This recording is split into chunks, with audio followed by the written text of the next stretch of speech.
नमस्कार मित्रों, आज हम इस कहानी में बताएंगे कि नारी गहने क्यों पहनती है।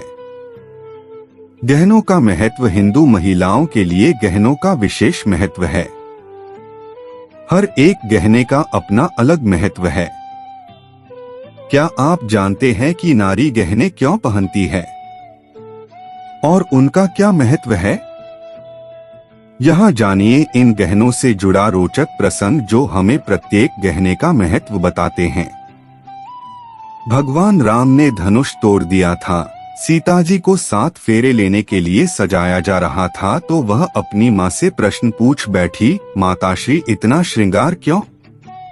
बेटी, विवाह के समय वधू का 16 श्रृंगार करना आवश्यक है, क्योंकि श्रृंगार वर या वधू के लिए नहीं किया जाता, यह तो आर्यवर्त की संस्कृति का अभिन्न अंग है। उनकी माताश्री ने उत्तर दिया था। अर्थात सीता जी ने पुनः पूछा, इस मिस्सी का आर्यवर्त से क्या संबंध? बेटी, मिस्सी धारण करने का अर्थ है कि आज से तुम्हें बहाना बनाना छोड़ना होगा। और मेहंदी का अर्थ? मेहंदी लगाने का अर्थ है कि जग में अपनी लाली तुम्हें बनाए रखनी होगी। और काजल से यह आंखें काली क्यों कर दी?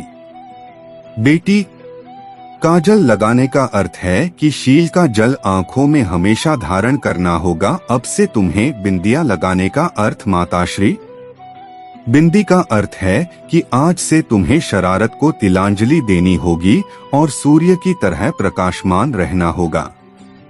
यह नथ क्यों? नथ का अर्थ है कि मन की नथ, यानी किसी की बुराई आज के बाद नहीं करोगी, मन पर लगाम लगाना होगा।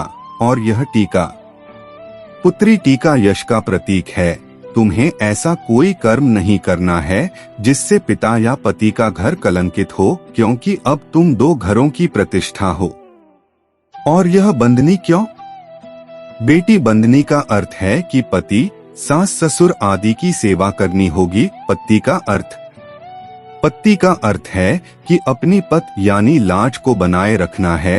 लाज ही स्त्री का वास्तविक गहना होता है। कर्णफूल क्यों? हे सीते, कर्णफूल का अर्थ है कि दूसरों की प्रशंसा सुनकर हमेशा प्रसन्न रहना होगा। और इस हंसली से क्या तात्पर्य है?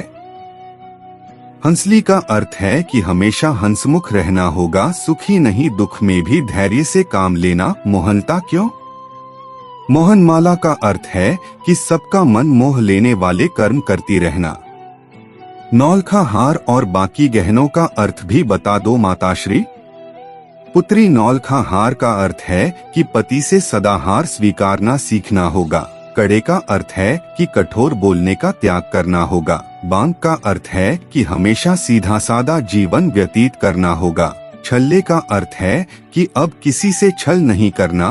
पायल का अर्थ है कि बूढ़ी बड़ियों के पैर दबाना, उन्हें सम्मान देना, क्योंकि उनके चरणों में ही सच्चा स्वर्ग है। और अंगूठी का अर्थ है कि हमेशा छोटों को आशीर्वाद देते रहना। माताश्री, फिर मेरे अपने लिए क्या श्रृंगार है?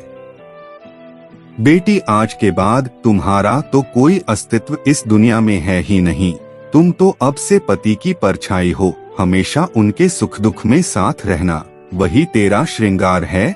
और उनके आधे शरीर को तुम्हारी परछाई ही पूरा करेगी। हे राम, कहते हुए सीता जी मुस्कुरा दी। शायद इसलिए कि शादी के बाद पति का नाम भी मुख से नहीं ले सकेंगी, क्योंकि अर्धांगिनी होने से कोई स्वयं अपना नाम लेगा तो लोग क्या कहेंगे।